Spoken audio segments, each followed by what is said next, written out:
Hebreos capítulo 1. Este capítulo se titula Un Salvador Superior.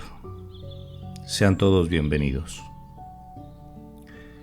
Leamos los versículos 1 al 2a de Hebreos 1. Dios, habiendo hablado muchas veces y de muchas maneras en otro tiempo a los padres por los profetas, en estos postreros días, nos ha hablado por el Hijo. Como vemos, el libro de Hebreos empieza sin mencionar al autor, sino solamente a Dios. De forma que el autor humano de Hebreos sigue siendo desconocido, pero podemos estar seguros de que la inspiración del libro por el Espíritu Santo es evidente. La primera declaración sobre la autoría de Hebreos viene de Clemente de Alejandría. Este escritor, quien dijo que Pablo lo había escrito en hebreo y que Lucas lo había traducido al griego. Tal vez, la mayoría de los maestros y comentaristas de la Biblia creen que el apóstol Pablo escribió Hebreos sin mencionar su nombre, aunque sus lectores originales sí lo conocían. Sin embargo, muchos otros comentaristas creen que es poco probable que Pablo haya escrito este libro, pues dicen: el escritor cita de una manera diferente que San Pablo, escribe de manera diferente, argumenta diferente, declama diferente, construye y conecta sus oraciones de manera diferente, construye sus párrafos en un modelo totalmente diferente. Su estilo es el estilo de un hombre que piensa y escribe en griego, mientras que San Pablo escribió en griego, pero pensaba en siríaco. Y también dicen que la forma de enseñanza y el estilo son muestras suficientes de que Pablo no fue el autor, y el propio escritor confiesa en el segundo capítulo que él fue uno de los discípulos de los apóstoles, lo cual es algo muy diferente de la forma en la que Pablo habló de sí mismo. El antiguo comentarista Tertuliano, quien escribió a principios de los años 200, dijo que Bernabé escribió Hebreos, pero no ofreció algo que apoyara esta teoría aparte del hecho de que Bernabé era un levita y un hombre de consolación. Martín Lutero creía que Apolos escribió el libro de Hebreos porque Hechos nos dice que Apolos era elocuente y tenía gran dominio del Antiguo Testamento. No importa quién haya sido el escritor de Hebreos, hay indicios de que fue escrito bastante temprano en el periodo del Nuevo Testamento, probablemente entre los años 67 y 69 después de Cristo. De hecho, la referencia a Timoteo lo coloca en una época temprana del cristianismo, como también la falta de persecución cristiana que menciona lo sitúa también en una época bastante temprana de la Iglesia. Finalmente, la falta de referencia a la destrucción del templo probablemente lo sitúe antes del año 70 después de Cristo, año en que Jerusalén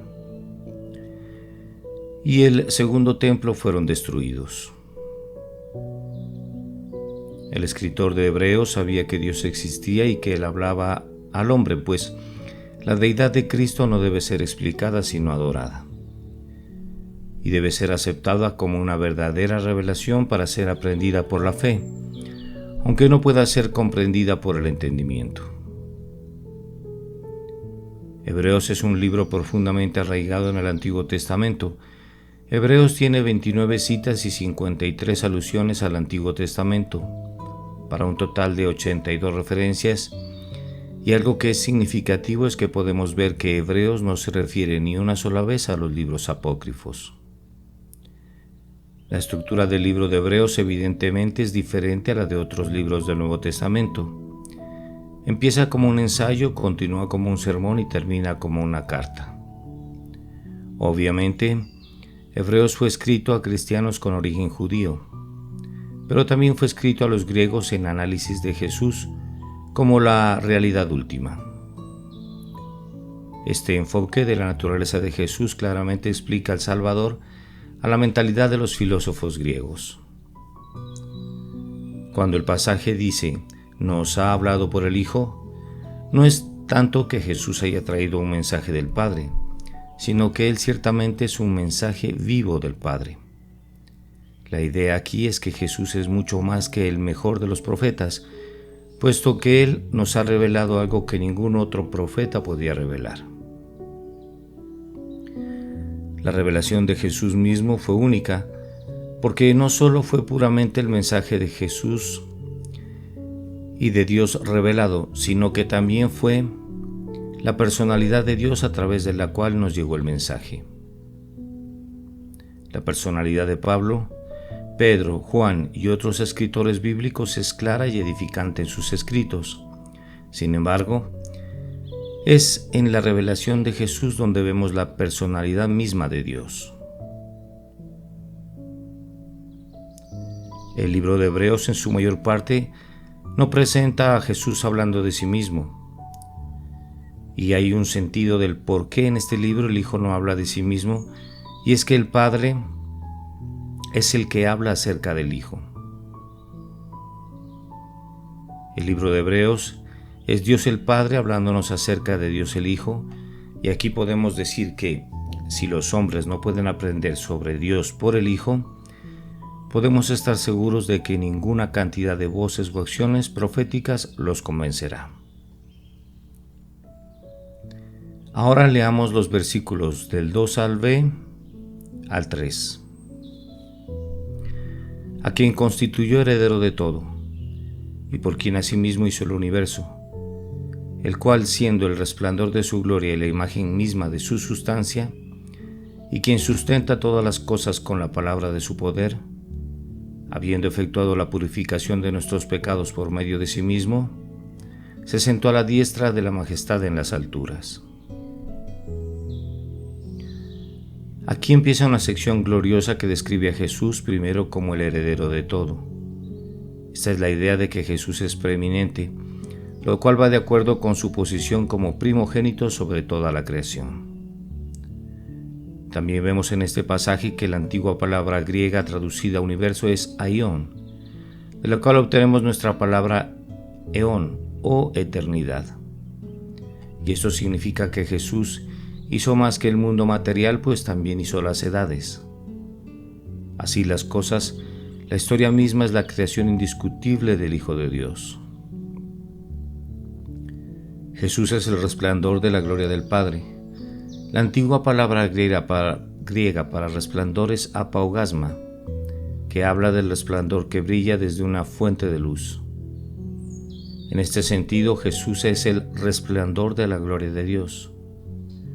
Nosotros nunca hemos visto el sol, solo los rayos de su luz cuando nos llegan. De la misma forma, nunca hemos visto al Padre, pero lo vemos a través del resplandor del Hijo de Dios. También es de destacar que el escritor de Hebreos explicó a Jesús en términos que tenían sentido tanto para los judíos del primer siglo como para todos aquellos familiarizados con la filosofía griega. Cuando el pasaje dice la imagen misma de su sustancia, la idea es de una semejanza tan exacta como si hubiera sido hecha por un sello, pues Jesús representa a Dios exactamente como Él es. También leemos, sustenta todas las cosas con la palabra de su poder. La idea detrás de la palabra traducida sustenta se considera mejor como mantiene. La palabra en sí misma no lleva la idea de sostener algo pasivamente, sino de sostenerla activamente en todo tiempo y lugar. En su ministerio terrenal, Jesús demostró constantemente el poder de su palabra. Él podía sanar, perdonar, expulsar demonios y calmar la furia de la naturaleza, todo con la expresión de una palabra. Es así que aquí podemos ver que su palabra es tan poderosa que puede sostener todas las cosas en su sitio. Se lee, habiendo efectuado la purificación de nuestros pecados por medio de sí mismo. De la descripción previa sabemos que el Hijo de Dios es un ser de gran poder y sabiduría. Ahora sabemos que también es un ser de gran amor, quien purgó la culpa y la vergüenza de nuestros pecados. Hizo esto por medio de sí mismo, mostrando que nadie más lo podía hacer por nosotros, como tampoco lo podíamos hacer nosotros mismos. Versículo 4. Hecho tanto superior a los ángeles cuanto heredó más excelente nombre que ellos. Esta descripción de Jesús en versículos anteriores nos muestra que Él es superior a cualquier ser angelical. Sin embargo, eso también nos dice que Jesús fue hecho superior a los ángeles. Así, podríamos decir que Él es eternamente superior a los ángeles, pero que también fue hecho superior a los ángeles. Jesús fue hecho superior a los ángeles en el sentido de que fue hecho perfecto por aflicciones, algo que ningún ángel ha hecho nunca. El estatus superior de Jesús es demostrado por la superioridad de su nombre, el cual no es solamente un título, sino una descripción de su naturaleza y carácter. Hay muchas razones por las cuales es importante entender la excelencia superior de Jesús. Esto es, al hacerlo superior a cada ser angelical, y esto porque a menudo entendemos mejor las cosas cuando se ponen en contraste con otras. Aunque el antiguo pacto vino a Moisés por manos de los ángeles, un mejor pacto llegó a través de un ser superior, a decir, nuestro Señor Jesús. Al respecto, pudo haber sido fácil para los judíos del primer siglo desechar el Evangelio pensando que llegó por manos de simples hombres, los apóstoles. Pero la verdad es que la llegada del Evangelio vino a través de Jesús mismo, quien es superior a los ángeles. De hecho, había una tendencia peligrosa a adorar a los ángeles que se estaba desarrollando en la iglesia primitiva, y el libro de Hebreos muestra que Jesús es superior a cualquier ángel. Asimismo, había una idea herética de que Jesús mismo era un ángel, concepto el cual degradaría toda su gloria y majestad. El entendimiento de cómo Jesús es superior a los ángeles nos ayuda a entender cómo Él es mejor que cualquier cosa en nuestra vida.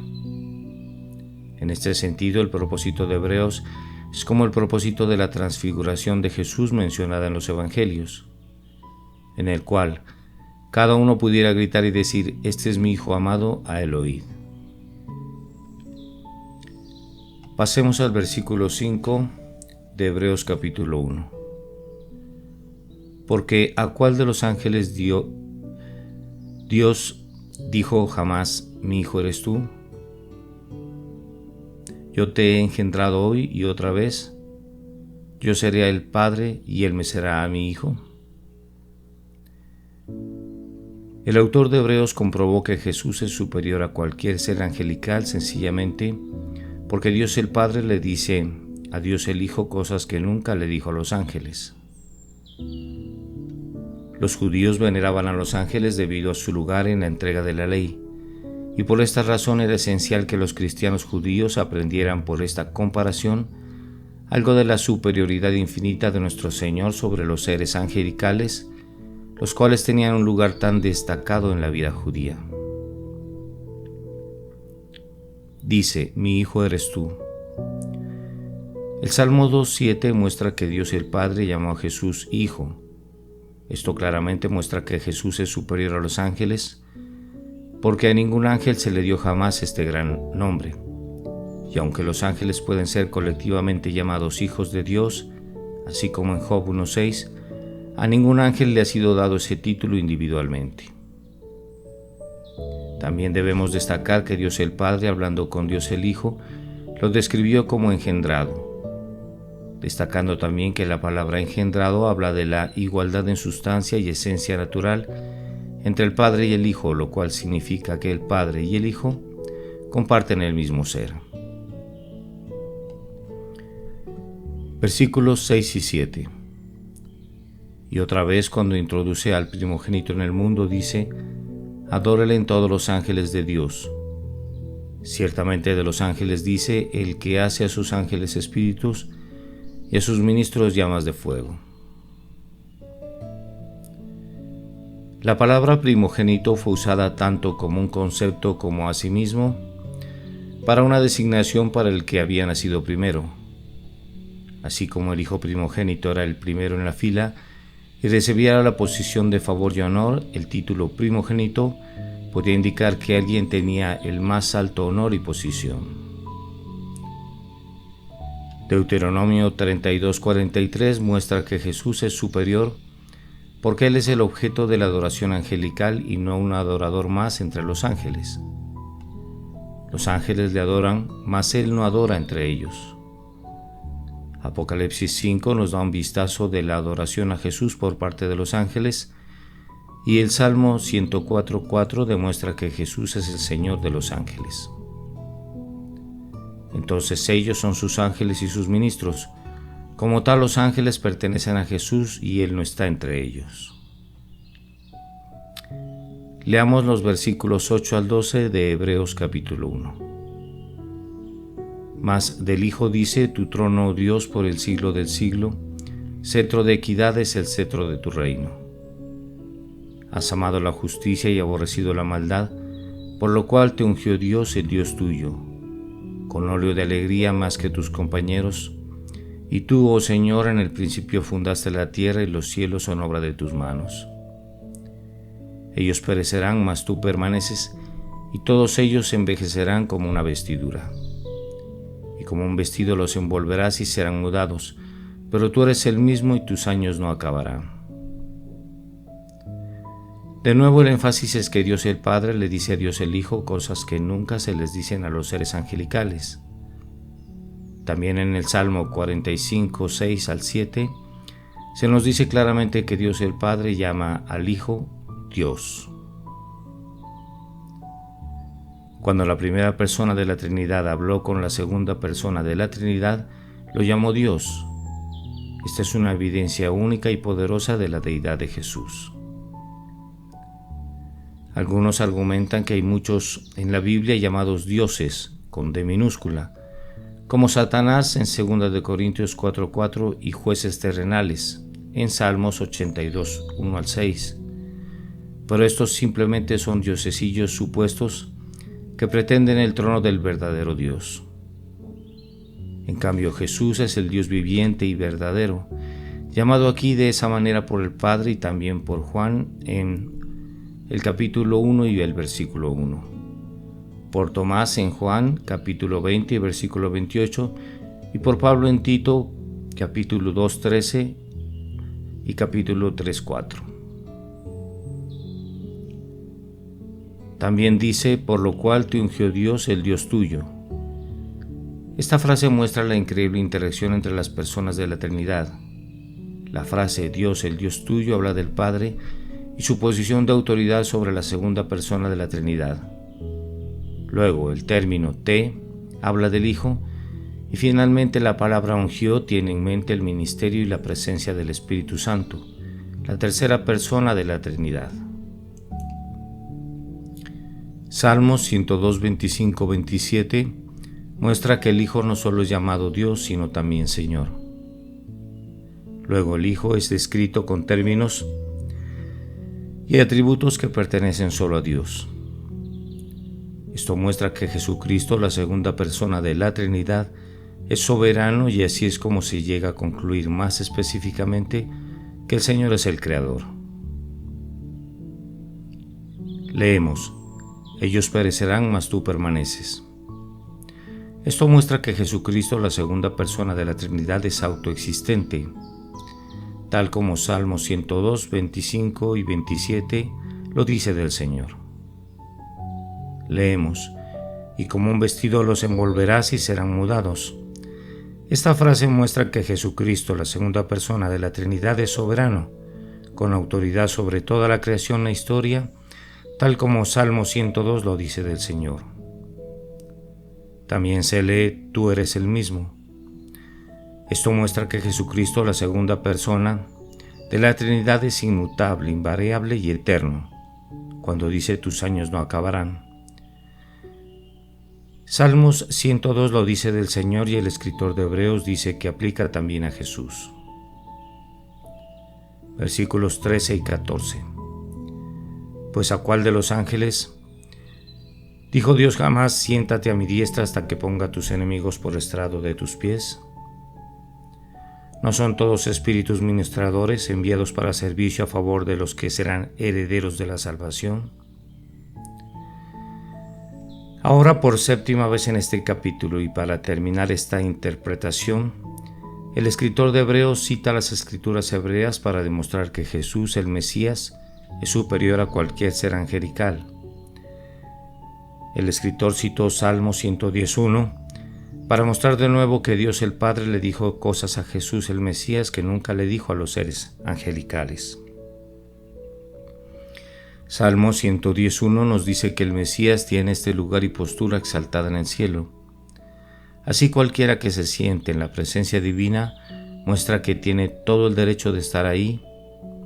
No hay asiento cerca del trono de Dios para los ángeles porque están constantemente alabando a Dios y sirviéndole. Sin embargo, Jesús, con la invitación de Dios el Padre, puede sentarse con plena autoridad a la diestra de Dios. Sabemos que no es bueno estar demasiado cómodos en presencia de la majestad, pero Jesús no es un súbdito, pues Él es soberano y se sienta en la presencia de su majestad.